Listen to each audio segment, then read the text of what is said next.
ಬೆಳ್ಳಿ ಕಚ್ಚಾ ಬೆಳ್ಳಿ ಏನ್ ಫೇಮಸ್ ಆಗ್ಬಿಡ್ತಲ್ಲ ಗುರು. ರಾಯ್ಸ್ ರಾಯ್ಸ್ ಕಾರು, ಬೆಳ್ಳಿ ಕಚ್ಚಾ ಬೆಳ್ಳಿ ಮಾಜಿ ಮುಖ್ಯಮಂತ್ರಿ ಆಟ ಏನೇನ್ ನಡೀತಾ ಇದೆ ಕರ್ನಾಟಕದಲ್ಲಿ. ನಾನು ಬೆಳ್ಳಿ ಕಚ್ಚಾ ಬೆಳ್ಳಿ ಮರ್ತೋಗ್ಬಿಟ್ಟಿದ್ವಿ, ತುಂಬಾ ದಿವಸ ಆಯ್ತಲ್ಲ.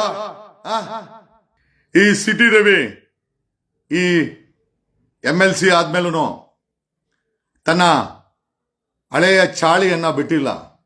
ಪುಡಾರಿ ಆಗಿದ್ದವನು ಈಗ ಚಿಕ್ಕಮಂಗ್ಳೂರಲ್ಲಿ ಪುಡಾರಿ ಆಗಿದ್ದವನು ವಿಧಾನಸೌಧಕ್ಕೆ ಹೋದ್ರೂ ಸಹ ಪುಡಾರಿ ಕೆಲಸವನ್ನ ಮಾಡೋದು ಬಿಟ್ಟೇ ಇಲ್ಲ.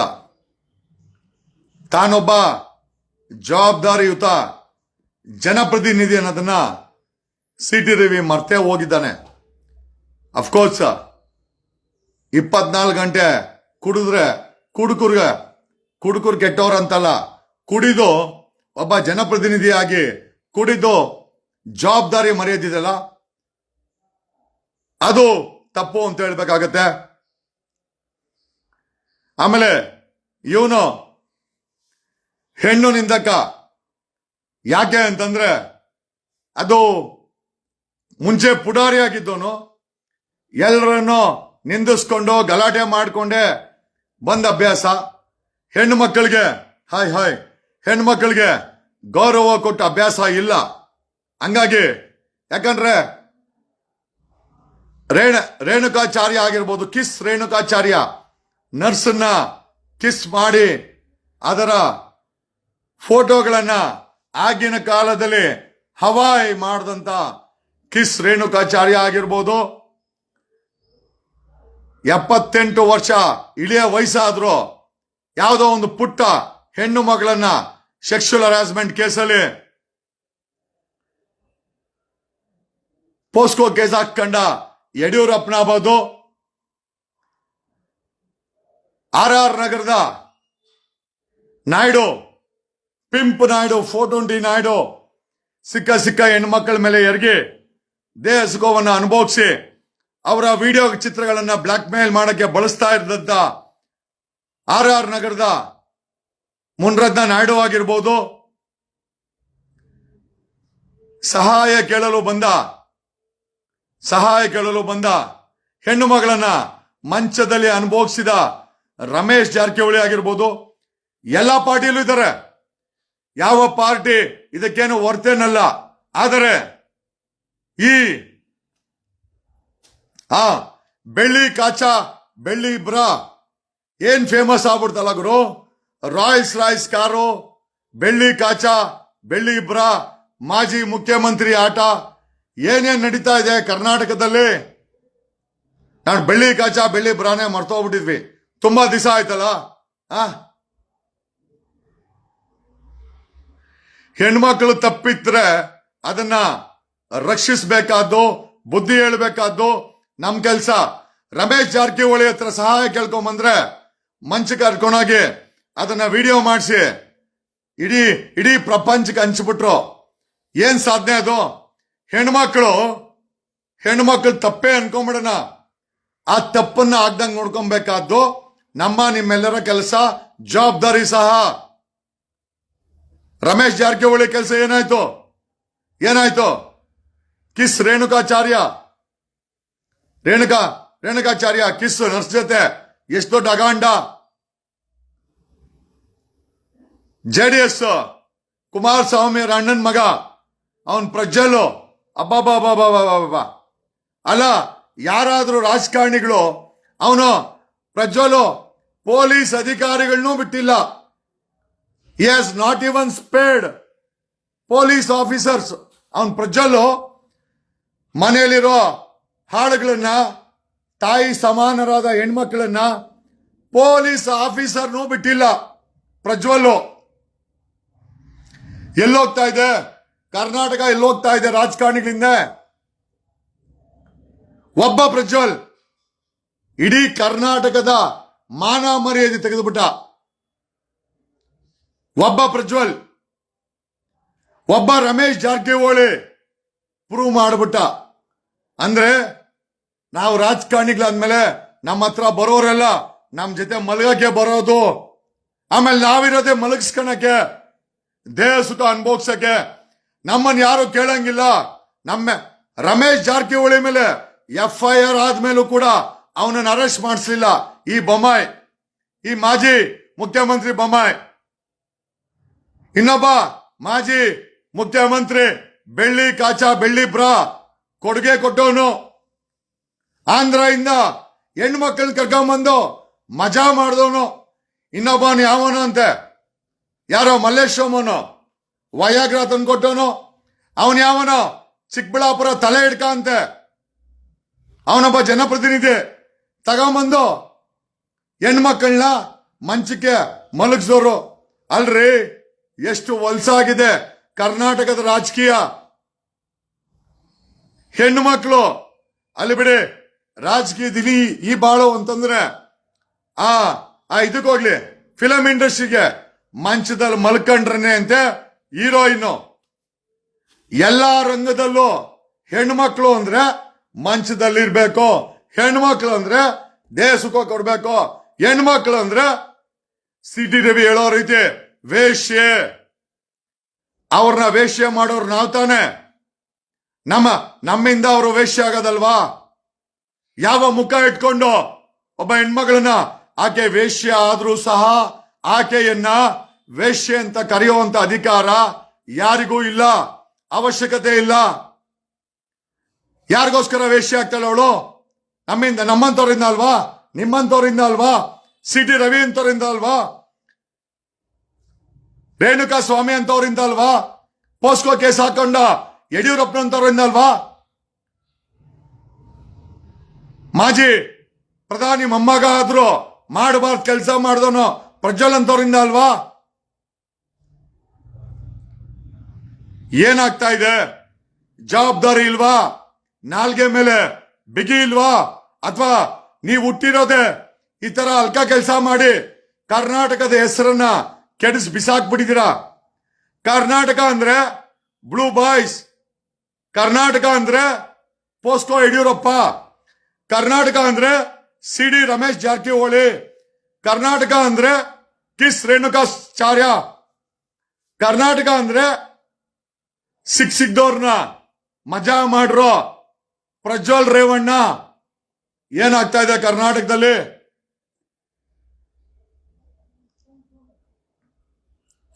ಡೆಫಿನೆಟ್ಲಿ ಅವನ್ ಯಾವನ ಆಗ್ತಾವನೆ. ಫ್ಲೈಯಿಂಗ್ ಕಿಸ್ ಕೊಟ್ಟ ರಾಹುಲ್ ಗಾಂಧಿ ಅಂತ. ರಾಹುಲ್ ಗಾಂಧಿ ಅಲ್ಲ, ಯಾರು ಮಾಡಿದ್ರು ತಪ್ಪೆ. ಈ ವಯಸ್ಸಲ್ಲಿ ಯಡಿಯೂರಪ್ಪನ ಮೇಲೆ ಪೋಸ್ಕೋ ಕೇಸು ಏನ್ ನಿದರ್ಶನ ಆಗರು? ಸಂತೋಷ್ ಹೆಗ್ಡೆ ಹೇಳ್ತಾರೆ, ಜೈಲಿಗೆ ಹೋಗಿ ಜಾಮೀನ್ ತಗೊಂಡ್ಬಂದವರೆಲ್ಲ ಇವತ್ತು ಮುಖ್ಯಮಂತ್ರಿಗಳು, MLAಗಳು, ಮಿನಿಸ್ಟರ್ಗಳು ಯಾವ ಮಟ್ಟಕ್ಕೆ ರಾಜಕೀಯ ಬಂದು ನಿಂತಿದೆ. ಬೆಳಗಾವಿ ಚಳಿಗಾಲದ ಅಧಿವೇಶನದಲ್ಲಿ ಕಾನೂನು ಮಾಡ್ರಿ, ಜನಗಳ ಕಷ್ಟದ ಬಗ್ಗೆ ಡಿಸ್ಕಸ್ ಮಾಡ್ರಿ, ಪರಿಹಾರ ಮಾಡ್ರಿ ಅಂತಂದ್ರೆ ಇಲ್ಲ. ನಾವು ಆಡಳಿತ ಪಕ್ಷದ ಮಿನಿಸ್ಟರ್ನ ನಾನು ವೇಶ್ಯ ಅಂತೀನಿ, ಆಮೇಲೆ ಸಮರ್ಥನೆ ಮಾಡ್ಕೊಂತೀನಿ, ಆಮೇಲೆ ನನಗೆ ಗಾಯ ಆಯ್ತು ಅಂತ ನಿಗ್ರಾಡ್ತೀನಿ, ಆಮೇಲೆ ಮಾಧ್ಯಮದಲ್ಲಿ ಇವನೊಬ್ಬ ಹೀರೋ. ಯಾವ ಸೀಮೆ ಹೀರೋ ಇವನು? ಒಬ್ಬ ಹೆಣ್ಣು ನಿಂದಕನನ್ನ ಮಾಧ್ಯಮಗಳಲ್ಲಿ ಯಾರನ್ನ ಹೊಡಿಯಕ್ಕಾಗತ್ತ? ಅವನ್ಗೆ ಹೊಡೆದ್ರೆ ನಾವೇ ಹೊಡಿಬೇಕು, ಇವನ್ಗೆ ಬೇರೆ ಯಾರು ಹೊಡಿಯಕ್ಕಾಗಲ್ಲ. ಇವನು ಯಾರೋ ಗುಂಡ ಬಂದು ಹೊಡೆದಿದ್ರೆ ಚೆನ್ನಾಗಿತ್ತು, ಇವನನ್ನ ಹೊಡಿಬೇಕಾಗಿತ್ತು. ಚಿಕ್ಕಮಂಗ್ಳೂರಲ್ಲಿ ಬುದ್ಧಿ ಕಲ್ಸಕ್ಕಾಗಿಲ್ಲ, ಬೆಳಗಾಮಲ್ಲಿ ಕಲ್ಸ್ಬೇಕಾಗಿತ್ತು, ಅಥವಾ ಬೆಂಗಳೂರಲ್ಲಿ ಕಲ್ಸಲೇಬೇಕು ಇವನಿಗೆ. ಕರ್ನಾಟಕವನ್ನ ಸೆಕ್ಸ್ ಸಿಡಿ ಕರ್ನಾಟಕ ಮಾಡ್ಬಿಟ್ಟವ್ರೆ. ಸೆಕ್ಸ್ ಸಿಡಿ ಕರ್ನಾಟಕ. ಕರ್ನಾಟಕ ಅಂದ್ರೆ ಸೆಕ್ಸ್ ಸಿಡಿ. ಅವನು ದೇವೇಗೌಡರ ಮೊಮ್ಮಗನು, ಕುಮಾರಸ್ವಾಮಿ ಅವರ ಅಣ್ಣನ ಮಗನು. ಎಷ್ಟು ಜನನ ತನ್ನ ದೇಹ ಸುಖಕ್ಕೋಸ್ಕರ ಎಷ್ಟು ಜನ ಹೆಣ್ಣುಮಕ್ಕಳನ್ನ ಹಾಳು ಮಾಡ್ಬಿಟ್ನೋ. ತಾಯಿ ವಯಸ್ಸಿನ ಹೆಣ್ಣುಮಕ್ಕಳನ್ನು ಬಿಟ್ಟಿಲ್ಲ, ಪೊಲೀಸ್ ಆಫೀಸರ್ನ ಬಿಡ್ಲಿಲ್ಲ ಅವನು. ಇಂಥ ಚಾಂಡಾಳು ಮನ್ಸಿರೋ ಅಂತವ್ರು ಇವತ್ತು MLAಗಳು, MP ಗಳು, MLC, CD ರವಿ ತರ MLC ಎತ್ತ ಸಾಗುತ್ತಿದೆ ಕರ್ನಾಟಕ.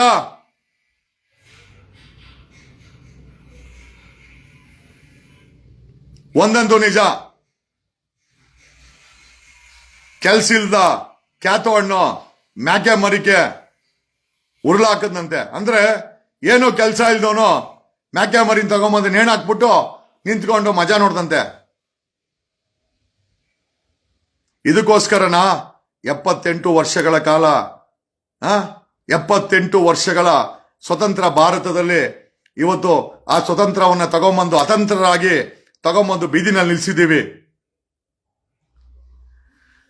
ಸಂತೋಷ್ ಅನಿಯಂತೆ ಮಾತಾಡಿ ಮಾತಾಡಿ ಯಾಕೆ ಗುರು ನೀನು ಸಂತೋಷನೇ, ನೀನ್ ಯಾಕೆ ಗುರು ವಾಚ್ ಮಾಡ್ಕೊಂಡು ತಿಕಾ ಹೊರ್ಕೊಂತೀಯಾ? ಇಲ್ಲಿಂದ ಎಗುರು ಗುರು, ಯಾಕೆ ಅಷ್ಟೊಂದು ಪಾಪ, ನೀನ್ ಯಾಕೆ ಅಷ್ಟೊಂದು ನೋಡ್ತೀಯಾ? ನಾವು ಮಾತಾಡಿ ಸುಸ್ತಾದ್ರೂ ಪರವಾಗಿಲ್ಲ, ನೀನ್ ನೋಡು ಸುಸ್ತಾಗ್ಬಿಡಂಗಿದ್ಯಾ? ಯಾರು ಯಡಿಯೂರಪ್ಪನ ಪಾರ್ಟಿನ? ಪೋಸ್ಕೋ ಯಡಿಯೂರಪ್ಪ, ಕಿಸ್ ರೇಣುಕಾ ಸ್ವಾಮಿ, ಕಿಸ್ ರೇಣುಕಾಚಾರ್ಯ, ಆಚಾರ್ಯ ಅಂತ ಇಕ್ಕೊಂಡು ನರ್ಸನ್ ಚೆನ್ನಾಗಿ ಕಿಸ್ ಕೊಟ್ಟು ಆ ಫೋಟೋಗಳು ತೆಗೆದು ಆಗಿನ ಕಾಲದಲ್ಲಿ ರೇಣುಕಾಚಾರ್ಯ ನೋಡೋರು ಪಾಪ ಆನಂದನೋ ಆನಂದ. ಈ ವಯಸ್ಸಲ್ಲಿ ಇಳಿ ವಯಸ್ಸಲ್ಲಿ ಸಣ್ಣ ಒಂದು ಮೈನರ್ ಹೆಣ್ಮಗಳನ್ನ ಬಿಡ್ದಿರೋ ಯಡಿಯೂರಪ್ಪ, ರಮೇಶ್ ಜಾರಕಿಹೊಳಿ, ಏನ್ರೋ ನಿಮ್ದು ಗ್ಯಾಂಗು? ಇವಾಗ ನೋಡಿದ್ರೆ ಹೆಣ್ಣು ನಿಂದಕ ಈ OT ರವಿ, ಮಾಡೋಣ 100%. ರಾಕೇಶ್ ಶೆಟ್ಟಿ, ನೀನು ಹೋಗಿ ಸರಿ ಮಾಡಪ್ಪ ದೇವ್ರೆ. ಅಯ್ಯೋ ಲೇ, ನಾನ್ CM ಆಗ್ಲಿ, ಮುಖ್ಯಮಂತ್ರಿ ಆಗ್ತೀನಿ ನೋಡ್ರ, ಆವಾಗ ನೋಡಲೇ, ಆವಾಗ ನೋಡಿ ಏನ್ ಮಾಡ್ತೀನಿ ಅಂತ. ಒಂದಂತೂ ನಿಜ, ಬದಲಾವಣೆ ಜಗದ ನಿಯಮ, ಬದಲಾಯಿಸೋನು ಮೇಲೊಬ್ಬ ಇದ್ದಾನೆ. 100% ಬದಲಾವಣೆ ಆಗೇ ಆಗತ್ತೆ. ನೀವು ಕೆಟ್ಟ ಕಮೆಂಟ್ ಹಾಕಲಿ, ತಮಾಷೆ ಮಾಡಿ, ಐ ಡೋಂಟ್ ಕೇರ್. ಯಾಕೆ ಅಂತಂದ್ರೆ ನಾನು ಇಷ್ಟೆಲ್ಲ ಮಾತಾಡ್ತಾ ಇದ್ರು ಹಿಂಗ್ ಕೂತ್ಕೊಂಡು ನೋಡ್ತೀರಾ ಅಂದ್ಮೇಲೆ, ಅಲ್ಲ, ನನ್ನ ವಿರೋಧಿಗಳ ಬಗ್ಗೆ ಹೇಳ್ತಾ ಇದ್ದೀನಿ. ನಮಸ್ಕಾರ, ಸೂಪರ್, ನಾನು ಸೂಪರ್ ಆಗಿದ್ದೀನಿ. ಓಕೆ, ಸ್ವಲ್ಪ ಈ CT ರವಿ ಕಡೆಯವ್ರು ಪಾಪ ಯಾಕೋ ವಿಡಿಯೋ ನೋಡಿ ಉರ್ಕಂತಾವ್ರೆ, ಉರ್ಕಳಿ, ತಿಕ್ದಲ್ಲಿ ಮೆಣಸಿನ್ಕಾಯಿನೂ ಇಕ್ಕಳಿ, ನನಗೇನು ಸಮಸ್ಯೆ ಇಲ್ಲ. ಒಂದಂತೂ ನಿಜ, ಕರ್ನಾಟಕದಲ್ಲಿ ಕನಿಷ್ಠ ಮಾನದಂಡಗಳನ್ನ, ಕನಿಷ್ಠ ಮರ್ಯಾದೆಯನ್ನ ಪ್ರತಿಯೊಬ್ಬರು ಕಾಪಾಡ್ಕೊಬೇಕು. ಇದೆ, ಅಧಿಕಾರ ಇದೆ, ನನ್ನೊಂದು ಗ್ಯಾಂಗ್ ಇದೆ, ಅಲ್ಲಿ ಡೆಲ್ಲಿನಲ್ಲಿ ಮೋದಿ ಇದ್ದಾನೆ, ಈ ಕಡೆ ಅಮಿತ್ ಶಾ ಇದ್ದಾನೆ. ಏನಿದ್ರು ಈ ದೇಶದಲ್ಲಿ ಸಂವಿಧಾನ ಇದೆ. ನಿಮಗೆಲ್ಲ ದೊಡ್ಡ ದೊಡ್ಡ ವ್ಯಕ್ತಿಗಳು ಬೇಕು, ಆದ್ರೆ ಏನೂ ಇಲ್ದವನ್ಗೆ ಈ ದೇಶದ ಸಂವಿಧಾನ ಕಾಪಾಡುತ್ತೆ. ಏನೋ ಈ ಎಲ್ಲಾ ವಿಚಾರ ಹೇಳುತ್ತಾ OT ರವಿಯನ್ನ ಒಟ್ನಲ್ಲಿ ಬೋಟಿ ತಿನ್ನಂಗ್ ಮಾಡಿದೀವಿ. ನನ್ಗೆ ಯಾರೋ ಹೇಳಿದ್ರು BJPಯ ಮುಂದಿನ ಭಾವಿ ಮುಖ್ಯಮಂತ್ರಿ ಅಂತೆ.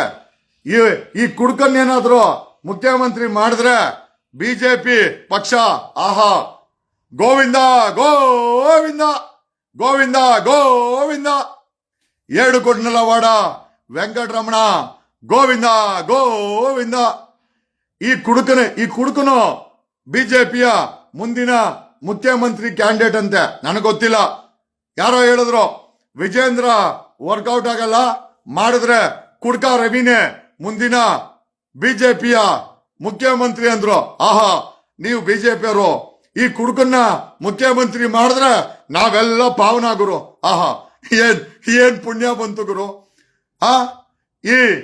ಈ ತಲಾಟೆ ಬಾಯಿಗೆ ಕಂಟ್ರೋಲ್ ಇಲ್ಲಂದ CT ರವಿ ಮುಂದಿನ ಕರ್ನಾಟಕದ ಮುಖ್ಯಮಂತ್ರಿ ಕ್ಯಾಂಡಿಡೇಟ್ ಅಂತಪ್ಪ BJPಯಿಂದ. ಈ ಕುಡ್ಕ, ಈ ಹೊಲಸು, ಈ ಹೆಣ್ಣು ನಿಂದಕ ಮುಂದಿನ ಮುಖ್ಯಮಂತ್ರಿ ಅಂತೆ. ಕರ್ನಾಟಕನ ಆ ದೇವರೇ ಕಾಪಾಡಬೇಕು.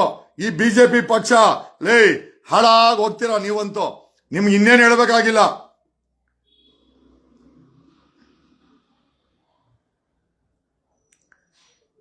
ಒಂದಂತೂ ನಿಜ, ಕರ್ನಾಟಕದಲ್ಲಿ ನಾವೆಲ್ಲ ಪ್ರಶ್ನೆ ಮಾಡೇ ಮಾಡ್ತೀವಿ.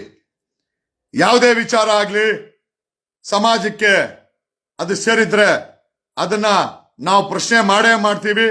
ಅದನ್ನ ಕೇಳ್ಬೇಡ ಅಂತ ಹೇಳಕ್ಕೆ ಯಾರಿಗೂ ಅಧಿಕಾರ ಇಲ್ಲ. ಆಮೇಲೆ ಭಗವಂತ ಅದನ್ನ ಬರ್ದಿದ್ರೆ, ನಾವು ಆಗ್ಲೇಬೇಕು ಅಂತ ಬರ್ದಿದ್ರೆ ಖಂಡಿತ ಆಗೇ ಆಗ್ತೀವಿ. ಈ ದೇಶದಲ್ಲಿ ಒಬ್ಬ ಟೀಮಾರೋನು ಪ್ರಧಾನಿ ಆದ್ರೆ ಅದು ನಮ್ಮ ಸಂವಿಧಾನದ ತಾಕತ್ತು. ಈ ದೇಶದಲ್ಲಿ ಒಬ್ಬ ಆದಿವಾಸಿ ಹೆಣ್ಮಗಳು ರಾಷ್ಟ್ರಪತಿ ಆದ್ರೆ ಅದು ನಮ್ಮ ದೇಶದ ಸಂವಿಧಾನದ ತಾಕತ್ತು. ಒಬ್ಬ ಕುಡುಕ MLC ರವಿ MLC ಆದ್ರೆ ಈ ದೇಶದ ಸಂವಿಧಾನದ ತಾಕತ್ತು. ಹಾಗಾಗಿ ಏನೇ ಇರಲಿ ಒಂದಂತೂ ತಲೆಯಲ್ಲಿ ಇಟ್ಕೊಳ್ಳಿ, ಯಾರು ಏನ್ ಬೇಕಾದ್ರೆ ಆಗ್ಬೋದು. ನಾನು ಹೇಳ್ತಾ ಇರ್ತೀನಿ, ನೆನ್ನೆ ಸುನೀಲ್ ಕುಮಾರ್ ಹೆಬ್ಬಿ ಅವರು ನಾನು ಮುಂದಿನ ಹೆಲ್ತ್ ಮಿನಿಸ್ಟರ್ ಅಂತ ಹಾಕೊಂಡಿದ್ರು. ಸಂತೋಷ ಆಗತ್ತೆ. ಸಾಮಾನ್ಯ ಜನ ಸಹ CM ಆಗ್ಬೋದು, ಪ್ರೈಮ್ ಮಿನಿಸ್ಟರ್ ಆಗ್ಬೋದು, ಮಿನಿಸ್ಟರ್ ಆಗ್ಬೋದು ಅಂತ ಕನಸನ್ನಾದ್ರೂ ಕಾಣ್ತಾ ಇದ್ದೀವಿ. ಕನಿಷ್ಠ ಇವತ್ತಿನ ಕನಸು ನಾಳೆ ದಿವಸ ಖಂಡಿತವಾಗಿ ನನ್ಸಾಗತ್ತೆ. ಯಾರೇ ಆಗಿರ್ಲಿ ಬಾಲ ಬಿಚ್ಚಕ್ ಮುಂಚೆ 100 ಸತಿ ಯೋಚನೆ ಮಾಡ್ಕೊಳ್ಳಿ. ಕಾರಣ ಯಾಕೆ ಅಂತಂದ್ರೆ, ನೀವು ಅನ್ಕೊಂಡಂಗೆ ನೀವು ಹೋಗಿದ್ದೆ ದಾರಿ ಅಂದ್ರೆ ಕೇಳ್ಕೊಂಡು ನೋಡಕ್ಕೆ ನಾವ್ ಯಾರು ರೆಡಿ ಇಲ್ಲ. ನಾವು ಎಲ್ಲಿ ಬಾಲಕ್ಕೆ ಕತ್ರಿ ಹಾಕ್ಬೇಕೋ ಅಲ್ಲಿ ಬಾಲ ಕತ್ರಿ ಹಾಕೇ ಹಾಕ್ತಿವಿ. ದೇವ್ರು ದಿಂಡ್ರು ರಾಮ್ ನಾಮ್ ಸತ್ಯ ಹೇ, ರಾಮ್ ನಾಮ್ ಸತ್ಯ ಹೇ. ಆದ್ರೆ ಮಾತಾಡೋದೆಲ್ಲ ಬರೀ ಸುಳ್ಳು. ರಾಮನ ಹೆಸರು ಹೇಳ್ಕೊಂಡು ನೀವು ಮಾಡ್ತಾ ಇರೋಂಥ ಗಲೀಜು. ಆ ರಾಮನ ಆತ್ಮ ಆ ಮೇಲಿಂದ ಎಷ್ಟು ಶಾಪ ಆಗ್ತಾ ಇದೆಯೋ ನಾಶವಾಗಿ ಹೋಗ್ಲಿ ಅಂತ ನಿಮ್ಮನ್ನ ಆ ರಾಮನ ಹೆಸರಿಗೆ ಚ್ಯುತಿ ತತ್ತಿರೋಲ್ರೋ. ಆ ಪುಣ್ಯ ಪುರುಷನ ಹೆಸರು ಹೇಳ್ಕೊಂಡು ಮಾಡಬಾರ್ದು ಅಲ್ಗ ಕೆಲಸ ಮಾಡ್ತೀರಾ. ರಾಮ ಹೇಳಿದ್ನ, ರಾಮ ಸೀತೆನ ನೀನ್ ನಿಂದಿಸದ್ನ, ರಾಮ ಹೇಳಿದ್ನ ಲಕ್ಷ್ಮಿ ಹೆಬ್ಬಾಳ್ಕರ್ನ ನಿಂದಿಸು ಅಂತ. ಒಂದು ಹೆಣ್ಣು ಮಕ್ಕಳನ್ನ ಮಾತಾಡ್ಬೇಕಾರೆ ನಾಲ್ಗೆ ಮೇಲೆ ಕಂಟ್ರೋಲ್ ಇರ್ಲಿ. ಒಂದು ಸಾಮಾನ್ಯ ಕುಟುಂಬದಿಂದ ಬಂದು ಮಿನಿಸ್ಟರ್ ಆಗೋದು ಅಷ್ಟು ಈಸಿ ಅಲ್ಲ. ಆಗಿದ್ದಾರೆ ಅಂತಂದ್ರೆ ಗೌರವಿಸಬೇಕಾದ ನಮ್ಮ ಕೆಲಸ ಅಂತ ಹೇಳುತ್ತಾ, ಕರ್ನಾಟಕದಲ್ಲಿ ಮುಂದಿನ ದಿನಗಳಲ್ಲಿ future chief minister of Karnataka ನಾನು ಹಂಗ ಅನ್ಕಂತೀನಿ, ಹಾಗೆ ಆಗ್ತೀನಿ. ಅದಾಗಕ್ಕೋಸ್ಕರ ನಾನು ಕೂಡ ನನ್ನದೇ ಆದಂತ ರೀತಿಯಲ್ಲಿ ಕೆಲಸ ಮಾಡ್ತಾ ಇದ್ದೀನಿ. ಹಿಂದಲ್ಲ ನಾಳೆ ನನ್ನದೇ ಆದಂತ ಸರ್ಕಾರ ಮಾಡ್ತೀನಿ. ಈ ಕರ್ನಾಟಕದಲ್ಲಿ 6 ಕೋಟಿ ಕನ್ನಡಿಗರ ಮುಖದಲ್ಲಿ ನಗುವನ್ನ ತರ್ತೀನಿ, ಸ್ಮೈಲ್ ಅನ್ನ ತರ್ತೀನಿ ಅಂತ ಹೇಳುತ್ತಾ, ಓಟಿ CT ರವಿ ಸ್ವಲ್ಪ ಹುಷಾರಾಗಿರ್ರಿ. ಇಲ್ಲ ಅಂದ್ರೆ ಕಾನೂನು ಜನ ಸುಮ್ಮನೆ ಇರಲ್ಲ ಅಂತ ಹೇಳುತ್ತಾ, ಆಮೇಲೆ ಆ ಚಿಕ್ಕಮಂಗ್ಳೂರಲ್ಲಿ ಪ್ರೊಟೆಸ್ಟ್ ಮಾಡ್ಸಕ್ ಹೋಗಿ ಯಾರ್ದೋ ಅಂಗಡಿ ಬಾಗ್ಲಾಕ್ಸವ್ರೆ. ಆ ಅಂಗಡಿ ಅವನು ಕ್ಯಾಕರ್ಸ್ ಉಗ್ದವನೆ. ಏ ಓಟಿ ನೀನ್ ಮಾಡ್ರ ಅಲ್ಗ ಕೆಲ್ಸಕ್ಕ ಚಿಕ್ಕಮಂಗ್ಳೂರ್ ಬಾಗ್ಲಾಗ್ಬೇಕೇನಲ್ಲೇ? ಚಿಕ್ಕಮಂಗ್ಳೂರ್ ಬಾಗ್ಲಾಗ್ಬೇಕಾ? ನಿಮ್ಮ ಅಪ್ಪಂದ ಚಿಕ್ಕಮಂಗ್ಳೂರು? ಲೇ ಆ ಪುಡಾರಿ ಕೆಲ್ಸಗಳನ್ನ ಅಲ್ಲೂ ಬಿಟ್ಟಿಲ್ವಲ್ಲ. ಪುಡಾರಿಗಳ ತರ ಹೋಗ್ಬಿಟ್ಟು ಅಂಗಡಿ ಬಾಗ್ಲಾಕ್ರಿ. ಏನೋ ಇವನು CT ರವಿ ಏನೋ ಬಾರ್ಡ್ರಲ್ಲಿ ಯಾರನೋ ಪಾಕಿಸ್ತಾನ ಗುಂಡಾಕ್ ಬಂದವನ, ಅವನಿಗೋಸ್ಕರ ಬಂದ್ ಮಾಡಕ್ಕೆ. ಒಟ್ನಲ್ಲಿ ಈ ದುರಾಂಕಾರದಿಂದನೇ ಎಲ್ಲ ಮಾಡ್ಕೊಂಡ್ ಬಂದ್ಬಿಟ್ರೆ. ಆದ್ರೆ ನಿಮ್ಮ ಹಣೆ ಬರ ಜನಗಳಿಗೆಲ್ಲ ಸತ್ಯ ಗೊತ್ತಾಗ್ತಾ ಇದೆ. ಈ ಎಲ್ಲ ವಿಚಾರಗಳನ್ನ ತಿಳಿಸುತ್ತಾ, ಒಂದಲ್ಲ ಒಂದು ದಿವಸ ಸಾಮಾನ್ಯ ಜನ ಈ ಕರ್ನಾಟಕದಲ್ಲಿ ಅಧಿಕಾರ ಹಿಡ್ಕೊಂತಾರೆ. ಆ ದಿವಸ ದೂರ ಇಲ್ಲ, ತುಂಬಾ ಹತ್ತಿರದಲ್ಲಿದೆ ಅಂತ ಹೇಳುತ್ತಾ, ಐ ಆಮ್ ರೆಡಿ. ಓಕೆ, ಮುಂಚೆ ಎಲ್ಲ ನಾನು ಕೂಡ ಸತ್ಯ ಧರ್ಮ ಜನರು ಅಂತ ಯೋಚನೆ ಮಾಡ್ತಾ ಇದ್ದೆ. ಈಗ ಅವ್ರವ್ರ ಕರ್ಮ ಅಂತ ಬಿಟ್ಟು ಅಧಿಕಾರ ಇಟ್ಕೊಂಡು ಜನರಿಗೆ ಒಳ್ಳೇದ್ ಮಾಡಬೇಕು. ಆಮೇಲೆ ನಾವು ಸಿನ್ಸಿಯರ್ ಆಗಿರ್ಬೇಕು. ಹಂಗಂತ ಪ್ರತಿದಿನ ಸಿನ್ಸಿಯಾರಿಟಿ ತೋರ್ಸಕ್ ಆಗಲ್ಲ. ಓಕೆ, ನಾವು ನಮ್ಮ ಮನ್ಸಲ್ಲಿ ಸಿನ್ಸಿಯರ್ ಆಗಿರ್ತೀವಿ, ಆದ್ರೆ ಸಿನ್ಸಿಯಾರಿಟಿ ಅಂತ ಪ್ರತಿದಿನ ತೋರ್ಸಕ್ ಆಗಲ್ಲ. ರಾಮ್ ನಾಮ್ ಸತ್ಯ ಹೇ, ರಾಮ್ ನಾಮ್ ಸತ್ಯ ಹೇ. OT रवि, उसका मूव बहुत बुरा है. Thank you. ಹೆಚ್ಚಿನ ವಿಡಿಯೋಗಳಿಗೆ ಪ್ರತಿಧ್ವನಿ ಯೂಟ್ಯೂಬ್ ಚಾನೆಲ್ ಸಬ್ಸ್ಕ್ರೈಬ್ ಮಾಡಿ, ಬೆಲ್ ಐಕಾನ್ ಕ್ಲಿಕ್ ಮಾಡಿ.